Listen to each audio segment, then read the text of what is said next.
as the US and Iranian governments escalate tensions in the already volatile Straits of Hormuz, and China and Russia begin openly questioning Washington's interference in their internal politics, the world remains on the knife edge of military tension.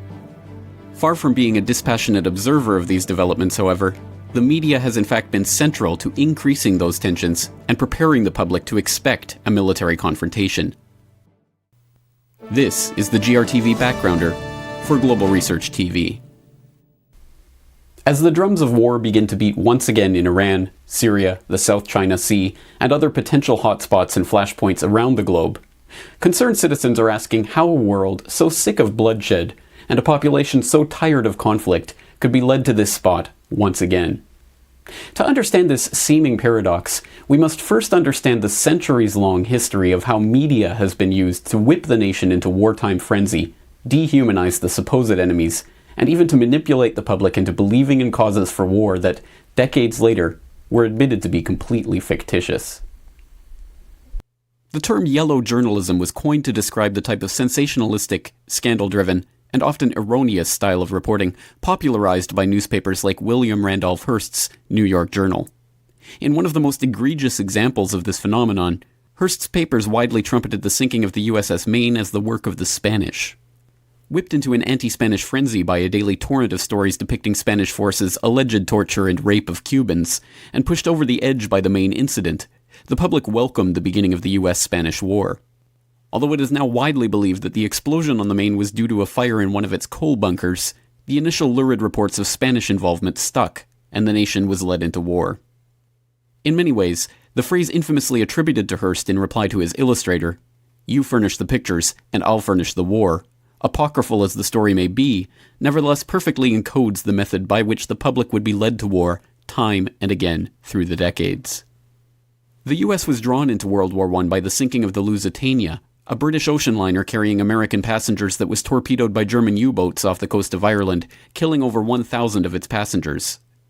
What the public was not informed about at the time, of course, was that just 1 week before the incident, then First Lord of the Admiralty Winston Churchill had written to the President of the Board of Trade that it was most important to attract neutral shipping to our shores, in the hopes especially of embroiling the United States with Germany.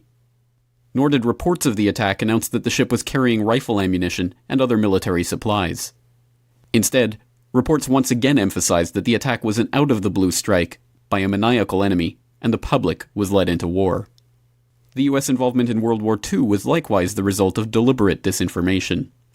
Although the Honolulu Advertiser had even predicted the attack on Pearl Harbor days in advance, the Japanese naval codes had already been deciphered by that time, and that even Henry Stimson, the US Secretary of War, had noted in his diary the week before that he had discussed in a meeting with Roosevelt how we should maneuver them, the Japanese, into the position of firing the first shot without allowing too much danger to ourselves. The public were still led to believe that the Pearl Harbor attack had been completely unforeseen. Just last month, a newly declassified memo emerged showing that FDR had been warned of an impending Japanese attack on Hawaii just 3 days before the events at Pearl Harbor. Yet the history books still portray Pearl Harbor as an example of a surprise attack. In August 1964, the public was told that the North Vietnamese had attacked a US destroyer in the Gulf of Tonkin on 2 separate occasions. The attacks were portrayed as a clear example of communist aggression, and a resolution was soon passed in Congress authorizing President Johnson to begin deploying US forces in Vietnam. In 2005, an internal NSA study was released concluding that the second attack, in fact, never took place.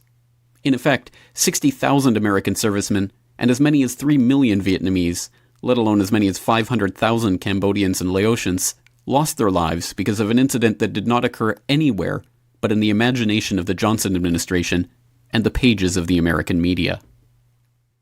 In 1991, the world was introduced to the emotional story of Naria, a Kuwaiti girl who testified about the atrocities committed by Iraqi forces in Kuwait. While I was there, I saw the Iraqi soldiers come into the hospital with guns. They took the babies out of the incubators. Took the incubators and left the children to die on the cold floor. It was horrifying. What the world was never told was that the incident had in fact been the work of a public relations firm, Hill and Knowlton, and the girl had actually been the daughter of the Kuwaiti ambassador. The public was whipped into a frenzy of hatred for the Hussein regime, not for the documented atrocities that it had actually committed on segments of its own population, with weapons supplied to them by the United States itself, but on the basis of an imaginary story told to the public via their televisions, orchestrated by a PR firm.